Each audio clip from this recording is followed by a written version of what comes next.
Chapter 12, Trial of Corruption. After the yacht party, you trudge through the streets en route to the subway, researching the Judge Ritter you heard the ADAs mention. Elias Ritter, one of the most senior and influential judges in New York City, and frequently touted as the probable next federal judge for the 2nd District. If he's abusing his position now, what the hell is he gonna do with that much more power? Almost hoping you're wrong, you dial the number your social worker contact gave you to use in emergencies. He answers just before it ticks over to voicemail. Have you found something? Hank. I have a next lead. Really? You are clever, but who? A judge. I got close enough to eavesdrop on Carl and Erica without their knowing today. They let it slip out. Of course, I should have known. Don't tell me. Elias Ritter. I'm guessing you know him? He presides over half of the guardianship cases in the district, most of the ones I've been involved with. That didn't seem suspicious to you? I assumed guardianship had just been a judicial specialty for him. It's not uncommon, but are you sure Ritter's involved in this? I always thought he was one of the good ones. Damn sure. Erica and Carl are afraid the scheme is about to blow up. They think he'll protect them. Hank falls silent for a moment as he digests this. I think I'm close to accessing the evidence you need, and clearly we need to move fast. They certainly are. Go on. I can't talk about it now, but just give me a couple days. I'll be in touch. The line goes dead and you put your phone away and continue to trek home, worry clouding your thoughts. What are they getting out of the scheme that would cause the judge, like Ritter, to risk his position to be part of it? And if the ADAs let him know we're on the trail, he'll cover his tracks before we can tie him to this, and maybe other worse things. Should have thought about this before, you all did this. After a sleepless night, you arrive at work early and spot Aislinn, already in her office, her attention laser-focused on her computer. You're early. Couldn't sleep either. I couldn't stop thinking about Ritter. He has so much power and over other people's lives, and he's using it to... I don't know why he's doing it yet, but I plan on finding out before he realizes we're onto him and shuts down the entire operation. Mind if I help you with that? I was kind of counting on it. I'll email you the records I pulled on his case history. We need to find something that ties him to Erica and Carl and what they're doing. Got it.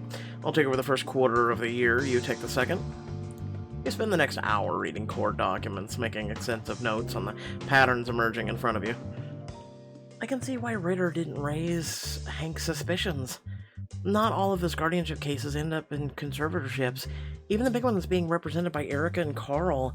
In over half of the cases he presided over this year, he either ruled against conservatorship or recommended light oversight, which gives him and the DAs a lot of plausible deniability for a case like this.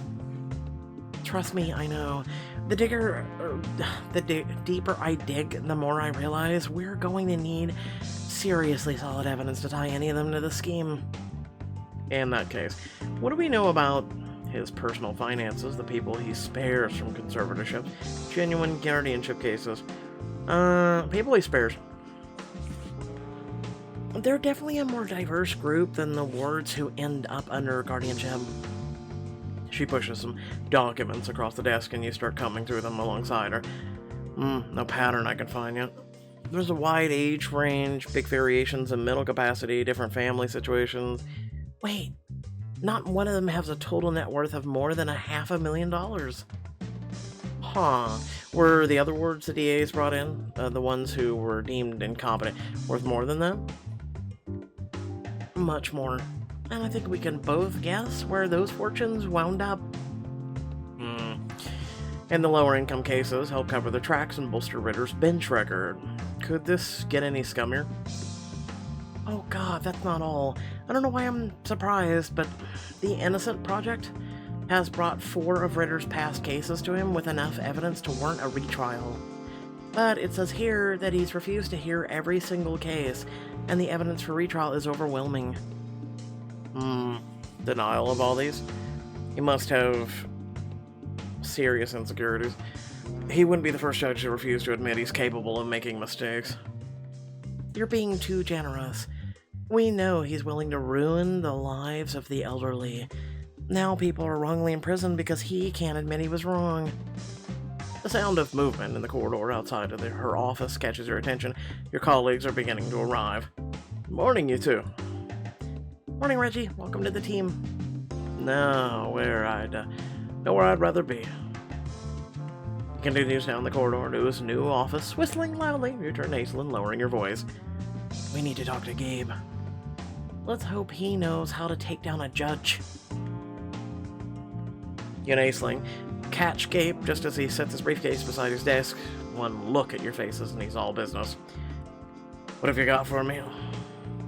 Aislinn shakes with barely suppressed rage while you brief Gabe on your conversation with Hank and the results of your research. His frown deepens as he takes it all in. We can't rely on whatever evidence he gets. And they think he's found. Ritter's one of the most powerful men in the city. And if we don't get something on him now, while his guard's down, he could become untouchable. But the evidence is circumstantial. Quinn, get your coat. We're going to the courthouse. You want to confront him? You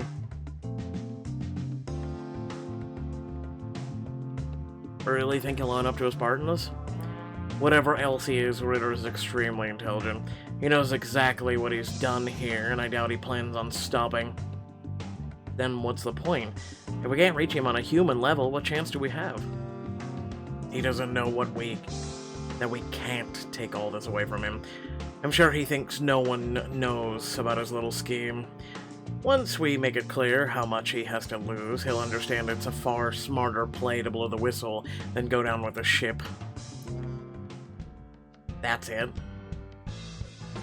That's your... Okay, alright, let's see if it works out. You and Gabe stride into the courthouse, making for the judge's chambers. You take point on this, Quinn. You and Aislinn have done the research, and the more specific our information, the more persuasive it'll be.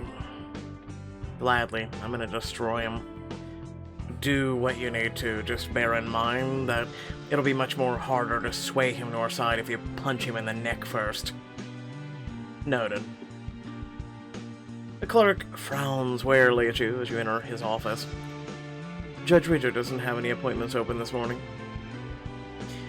He'll want to see us.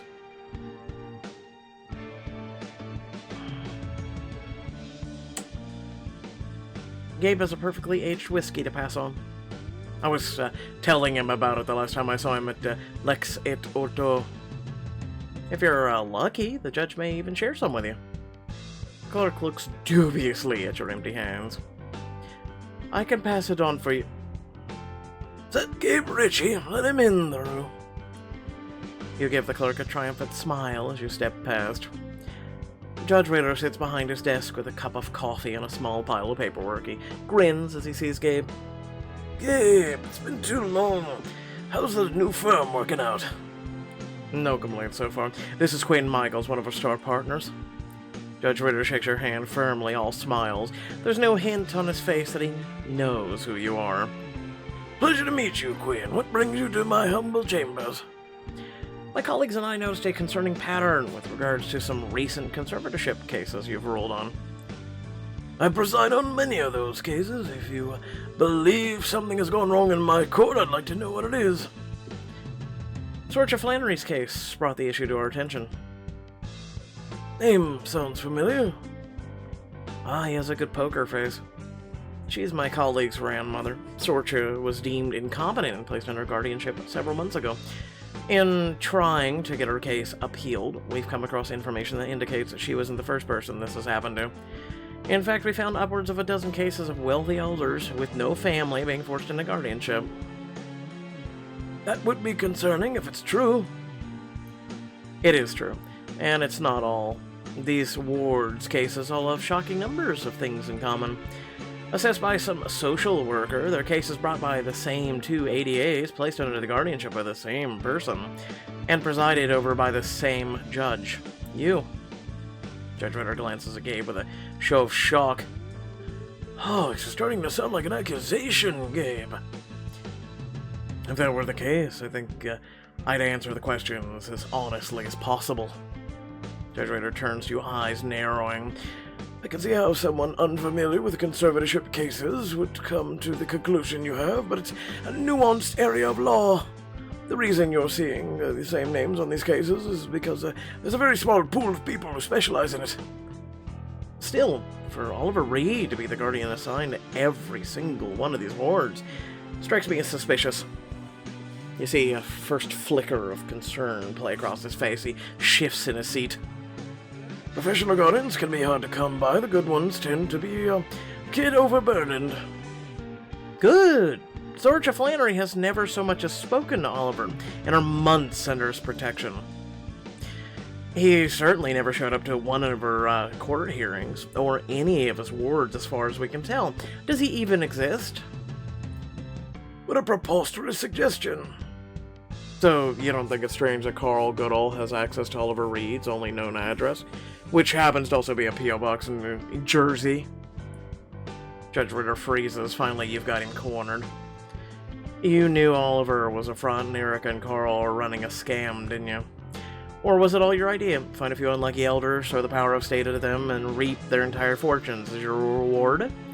Judge Ritter sags, unable to meet your eyes. His voice is a strained whisper. They asked me to put my finger on the scales in certain cases. That's all. I have nothing to do with any part of it. Except for the part where you take a cut of someone else's life savings? Don't try to deny it, Judge. These people have known.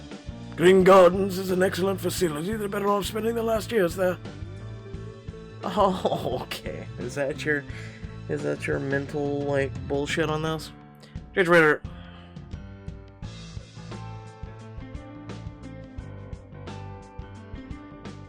That'll be a great headline when this goes public. I wonder whose side with you will side with you. Fine, point taken. How much do you want? Excuse me? How much money do you both need to forget everything you've learned about this? That's why you're here, isn't it? We're not here for a payout, Elias. We're coming out of, this is coming out no matter what. You can't take this to the public. I'm on track for federal judgeship. You'll ruin me, my reputation, everything. Don't put this on us, Elias. You chose to be a part of this. In case we haven't been clear, there's no way you'll ever get that appointment. I'll make sure of it personally. Judge Ritter sags pathetically in his seat. At least let me stop it. I'll threaten to go public if Carl and Erica start it up again with another judge. I've done so much good in my career. Please let me preserve that at least. Let me keep my dignity. You seem to think this is a negotiation. We'll bring this to line. All you get to do is decide whether or not you cooperate. And what do you think we'll actually achieve with that? A day or two of glory? We'll undo the hurt you've caused, for sure. Ah, yes, of course. Handful of lonely old folks will get to go back to their empty homes. After you waste a few million in taxpayer dollars getting them all reassessed, that is. Then, because you'll have cast so much doubt on my judgment, all my previous cases would have grounds for appeal. Do you think the monsters I've put away in my career, Quinn, things that some of them have done, would keep you awake at night? Gabe touches your arm, his voice low. He's not wrong. The fallout from bringing Ritter's corruption to light would be as astronomical. You manage to contain your shock until he's pulled you far enough to one side for a semi-private conversation. What about the cases for the innocent project brought to him? They're all false convictions. Those people are in prison for crimes they didn't commit. It's 4 cases out of hundreds, Quinn. A scandal like this could flood the appeals court for years, maybe decades. So what, we just let him get away with it? No. We play smart, use the situation to our advantage. Basically, you put Judge Ritter in your back pocket. You look at Ritter. He watches you with a smug smile on his lips. Oh, don't do that. He's clearly open to cunning deals. Maybe I can set a few conditions of my own.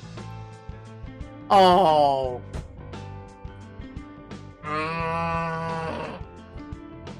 The cow mooing for its fucking... I hate this crap. Like, I'm a cut and dry person. I mean, yeah, I know there's a gray area, but... That's all I have to say to you. What's this? Just... You fold your arms and give Ritter a look of pure scorn. I might have been convinced to keep quiet about your role in the scam for the sake of your past convictions, if it weren't for all those innocent people you've gone out of your way to keep in jail. What are you talking about? You've had 4 cases brought to you by the Innocence Project with new exonerating evidence, and you denied in a retrial in every case.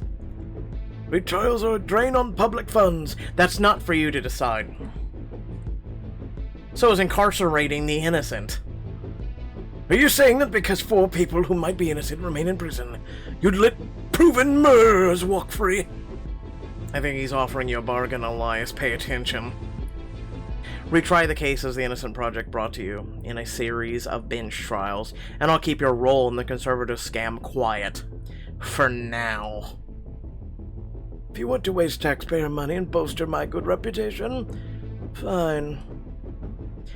I'm happy to let you have the reputation boost for the moment, but bear in mind that I'll be following the cases very closely. If you don't void the convictions of anyone who's truly been wrongfully convicted, I'll take everything to the press.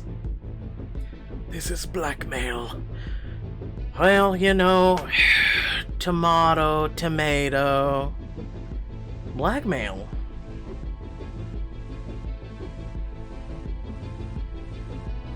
You think I would dare to do that in this esteemed House of Justice? What an accusation, I never. You show a fox of shock, actually fanning your face and rolling your eyes heavenward. You're on very thin ice. Do you know what I could do to your career, to your firm? You take me down, I take you with me.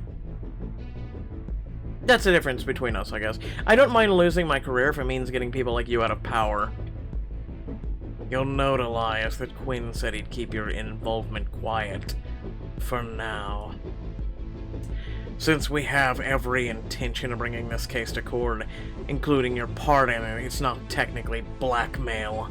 Consider this a final opportunity to do something good with your position, to make a decision that might weigh in your favor later. Ritter sees, but gives a curt nod. Fine. I'll ensure the cases receive a fair retrial. And you'll testify about your involvement when we bring the conservatorship scam to court?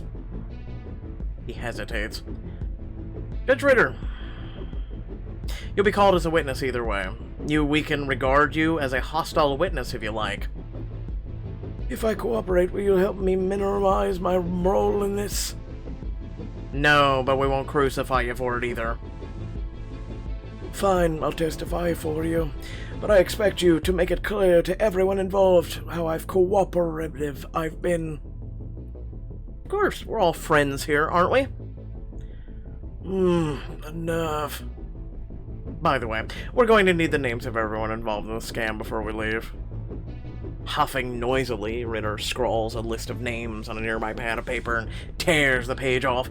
Here, doctors, pair of orderlies at Bellbeer and Carl and Erica, obviously. What about Hank Lovell? The social worker? No, he has nothing to do with anything. The poor schmuck was just too massively overworked to realize what was happening right under his nose. You take the page and stare at the short list of names. This is it. I deal with Carl and Erica exclusively and was told what I needed to know, no more, no less. If you want to find out who's running this operation, you'll have to keep digging. I've given you all I can help. Fine. In the meantime, you can prove your goodwill by overturning every unjust conservator you presided over. That'll take weeks, maybe longer. Then you'd better get started. A few days later, Gabe steps into your office and beckons for you to follow him. Conference room now. Are you gonna give me any more context than that? Or he's your boss, report to the damn room. No time. You follow Gabe into the conference room. The TV's on, showing a reporter interviewing a woman on the courthouse steps. Judge Ritter has agreed to retry all 4 cases you've brought to him with new evidence. This must be a big win for the Innocence Project. It's a big win for our clients. The evidence clearly exonerates them from any guilt. And what do you think about Judge Ritter recusing himself from each retrial in order to avoid any appearance of unfairness? We commend his decision. Gabe meets the TV and grins at you. Looks like you made a bigger impression on Ritter than you thought. With new judges, the decisions from retrials will hold up no matter what happens to him. I'm glad one tiny piece of good came from all this. For 4 wrongly imprisoned inmates, it's much more than a tiny piece of good. It's life-changing. He nudges your shoulder. Take the win, Quinn. Take the win? Are you saying I could stand to be cockier? Are you sure you want to open that door? Oh, it's not cockiness if you can back it up, and in this case you can. Excellent! Then I'm expecting my #1 lawyer trophy to be presented in front of the whole office. I assume it comes with a bonus? How about I ask the barista to put #1 on your coffee and chocolate sprinkles? Will you tell the whole office the deep and meaningful import of this chocolate trophy? Sure, I'll ask Lucy to make whooping noises whenever you walk past the front desk.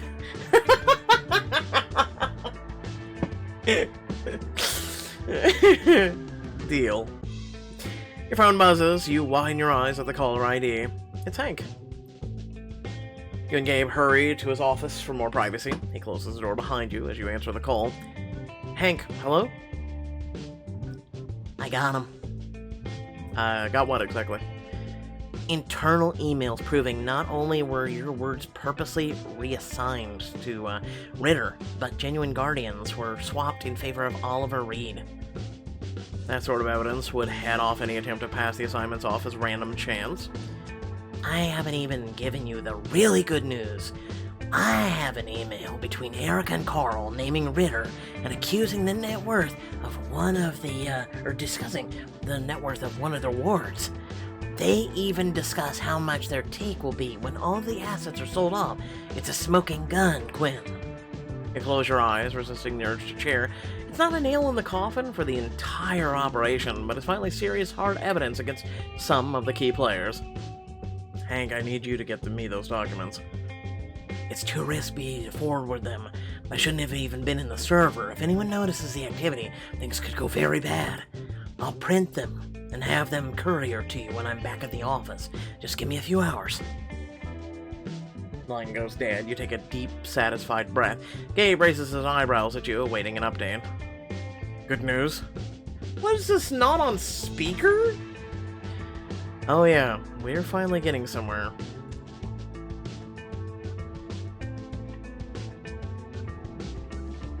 The next day, you and Aislinn return to the office from a working lunch. I think we have enough to deliver our terms. I'll set up a meeting with the opposing counsel. Stop by Lucy's desk as Aislinn continues on to her office. Hank, as evidence at the front of your mind. Did any deliveries come while I was out? Hold on, I'm Lucy, I gotta woo-woo! Listen, you gotta whoop-whoop, remember? Gabe promised. No deliveries. Someone is waiting for you in your office, though. A client? Not quite. It's Bao, isn't it? Damn it! Step into your office to find Jacqueline, making himself entirely at home behind your desk. Jay, if you keep showing up like this, I'll have to increase security. Probably not a bad idea, I have to admit. I was surprised Lucy just let me walk right in and... We'll be sure to enact a stricter policy from now on. Oh, good. I could have been a lunatic. You sigh and scoot Jay out of your seat. Could you maybe get to the point of your visit? But we're having so much fun. So this is a social call? I certainly like Martin, I think so. A little ruse that would gain more credibility if you let me take you out to dinner tonight. I promise I'll make it worth your while. So what makes you think that Martin's gonna be okay with us spending time together? Martin holds the misguided belief that I prefer to keep business and pleasure separate. I told him you'd fall into pleasure. And he's okay with it? Wait. Also, you're assuming? Question mark? Even Martin knows you're a knockout, and before you ask, if you do join me, I promise there will be a business benefit for you. What? You gonna trust that I'll say yes for mere pleasure of your company? I want the pleasure of your company enough to want to guarantee I'll have it. So, tonight? Jay, do you really have something for me? Like I said, you'll be glad you came. Not in that way, God help me. You doubt he's gonna get any more specific than that. Where am I meeting you? I'll text you the restaurant. Where's something delicious? Ugh. Listen! When the wolves from the other side come hollering, no. This makes you kind of throw up in your mouth, you know? He gives you a wolfish smile and heads out, leaving you to wonder what information he has for you.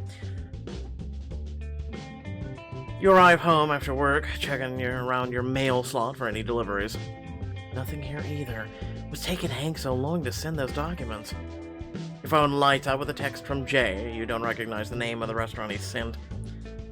Probably something buzzy, flashy, knowing Jay. I hope he doesn't expect me to post it to my socials. Arrive with the address at 8 o'clock on the dot, and are surprised to find yourself in front of a simple sushi restaurant. Jay waves you over from a seat at the counter. Right on time. Welcome to my heaven. Heaven. I thought your idea of heaven would be a little bit more upscale. Then you judged me wrong. I'm not interested in reputation or appearances. I'm all about the substance of the thing. That's weird how you've presented yourself so far. Does that go for people too? His eyes rake over you appreciatively. Absolutely, but I would have thought you knew that by now. Kumoto oyster. First up. You look up in surprise as the chef sets 2 dishes in front of you. A simple, perfect oyster sits in the center of each.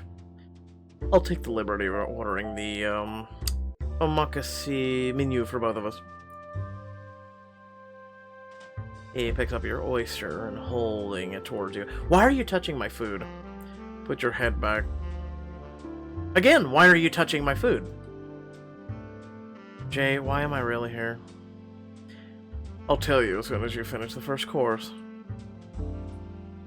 I'm just... Listen, no, dude. No. Stop it. Listen, I don't let people touch my food. I have a policy. Don't at me. Unless I really know them. No, don't touch my food. You roll your eyes and take the shell from him, tipping the oyster into your mouth without fanfare. Easy, Quinn. It's not a tequila shot. It might as well be.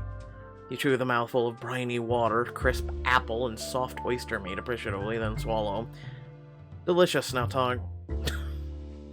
Jay sighs and finishes his own oyster.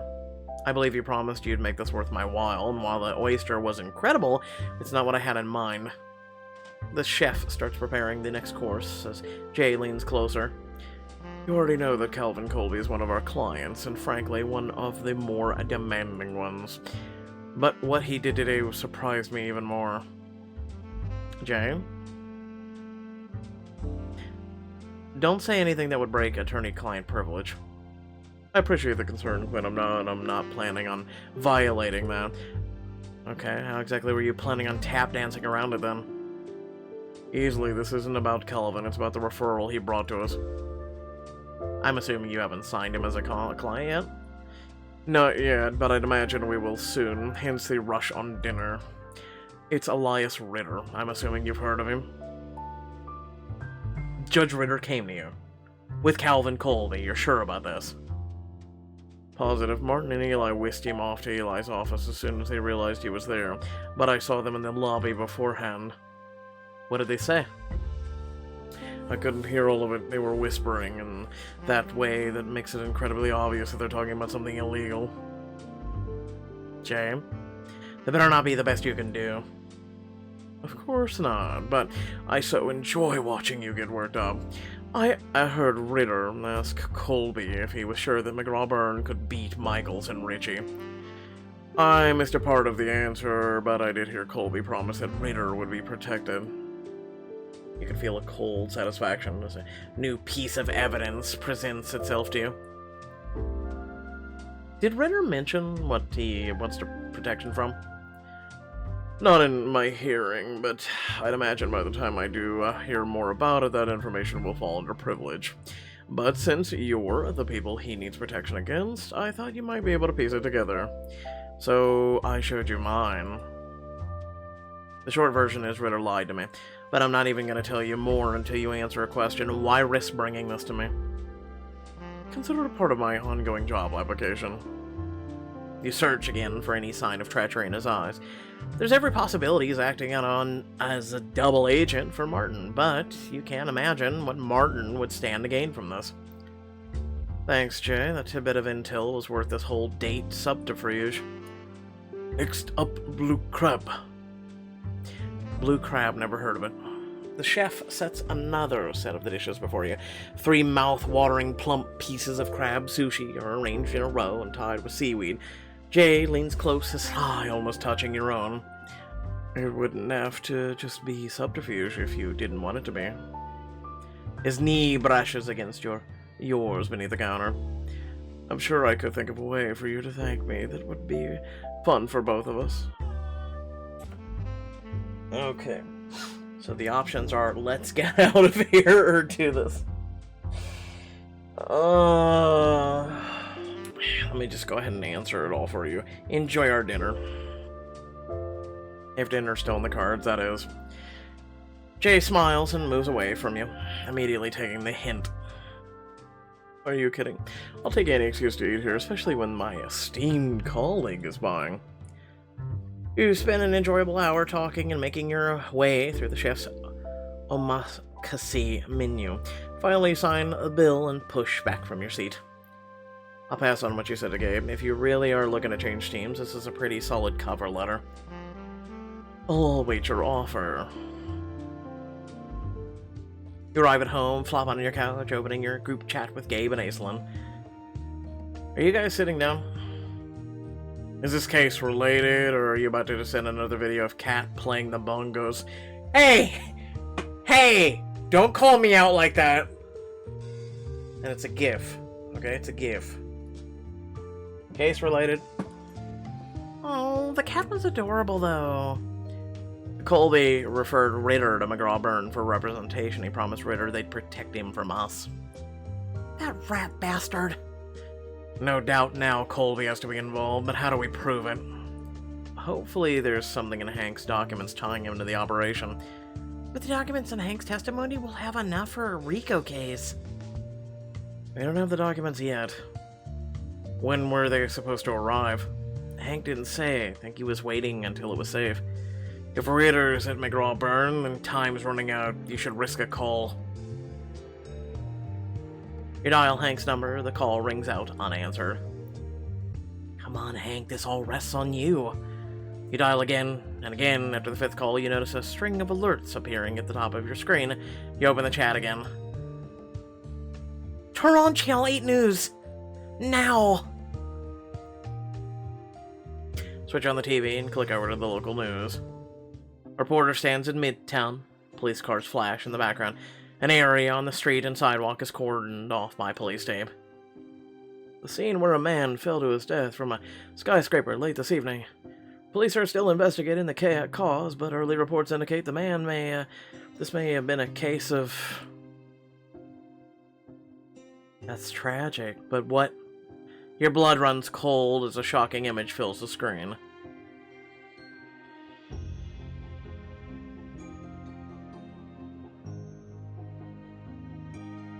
Hank Lovell worked as a social worker in the district court and will be remembered as a... You turn the TV off, numb. Hank's dead? This can't be a coincidence. And without him, we have no evidence, no testimony, no case at all. The unimaginable has happened to your key ally. Will you be able to pick up the pieces? Keep playing to find out.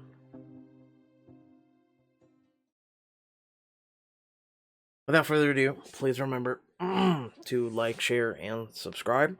Be greatly appreciated. That way you can join the community and be a part of the family.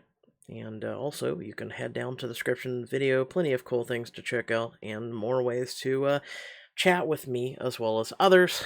And be great to have you. So without further ado, let me say the following. One, most likely he was taken out, right? They probably learned of his involvement and him feeding insider information, and he was probably taken out of the picture. Let me say, I can't say the S word that you saw, due to the fact that YouTube and their whole thing. It's something that is a topic that it's really, really hard to me. It's pretty much a gut punch whenever I think about it or talk about it, because of people that I have lost. And I'll be honest with you, I have kind of personally dealt with it, and even to this day. So for those of you who don't know, now you do. It's a subject, especially with the whole thing involving me, and it's something that I fisticuff every single day, right? You know, you try and beat back. Most days you're okay. You keep it in line, but there are some low days, and especially in my circumstances, there's been a lot of low days lately, and it's something that I do, in fact, deal with. I will offer this, and I've always offered this since the founding of my channel 11 years ago, going on 12 now. Back when I made a video, and I'll keep this short. Made a video back when I was really going through something, and YouTube was a brand new platform at the time. And I made a video on reasons to keep going. And it was about a 13 to 15 minute video. It took months of work to do. It's something that I tried to shorten as much as possible because I know people didn't like really long videos. They still don't really like long videos, but it's something that I tried to work on really hard. And YouTube said that, you know, at the time, you know, well, things have changed since then, as long as you sugarcoat the words, right? That pretty much my video was not permitted on YouTube. They actually gave me a strike. They removed the video. I appealed numerous times, and basically got really, really discouraged myself. And it was something that I wanted to help people out with. I wanted to talk to people. I wanted to at least save one life. Though I am proud to say that through my talking on stream and talking on that purple thing that you see there, as well as kind of like tiptoeing around the discussion of this, other people have come to me and talked to me through various methods. Like I said, some of them in the description below the video, but my door is always open. That is what some of those links are for, so you can come chat with me as well as others. You would be surprised how not alone you are. And that is one of the major factors in all this, isn't it? To think that you are completely and utterly alone, when in fact you are not. Like I said, I myself deal with it every single moment of every single day. Like I said, you can keep it at bay. Like I said, there's some days that are bad, some days that are good. So don't ever feel, I guess, ashamed of that. If you ever need anyone to talk to, I'm here for you. There's a lot of other people in this community that are here for you, and I will continue to stress it. And I'm glad, proud, and it is one of my motivating factors that I continue to talk to people that come to me, that need me, that just want to just get it out of their system at the very least, and talk to me about things. That I'm proud to say that some of those people, where they have thought about, you know, going to that level, and I'm glad that some of those people are still around. Unfortunately, there are some people, like I said, it's a gut punch. I have lost some friends and some loved ones and whatnot due to that. And like I said, those are tough days for clearly them, but also me, because I cared about them. So again, if you ever need anyone, there's more than just me, but if you ever need me, I will always be there for you ASAP. So my door will always be open for you. Okay? If at the very least you get the satisfaction of knowing that, I'm glad, because I care more about every single one of you than I care about even myself. And like I said, you guys are the reason that I continue to keep doing what I do, and the simple notion that I know that I've helped people and that I will continue to try in every single way to help each and every person that needs it, whether it just be to make you laugh, make you cry, whatever. I will always be there for you. Because let me be honest with you, there have been times, a lot of times, where I wanted someone, needed someone, and I know how it can be, where you feel entirely alone. But again, you are not, okay? That's why I love each and every one of you. You are loved, you are not alone, and we can try and get through things together. I know that some days it may not feel that way, but I promise you it is. It's something that having people in your corner, that's why I stress, go out there and be nice to people, say hi to someone, just compliment them. You don't have to, but just one person a day, you may end up saving a life. Even if you don't deal with these things yourself, you may end up helping someone that does. So, sorry the ending of this video and this message is a little longer than normal, but again, when subjects hit home to me or they matter to me or whatnot, I speak my mind. So without further ado, once again, I love your beautiful faces. Hang in there, everybody, each and every day. Try and make today better than yesterday and tomorrow better than today. I'll catch y'all later. Peace out.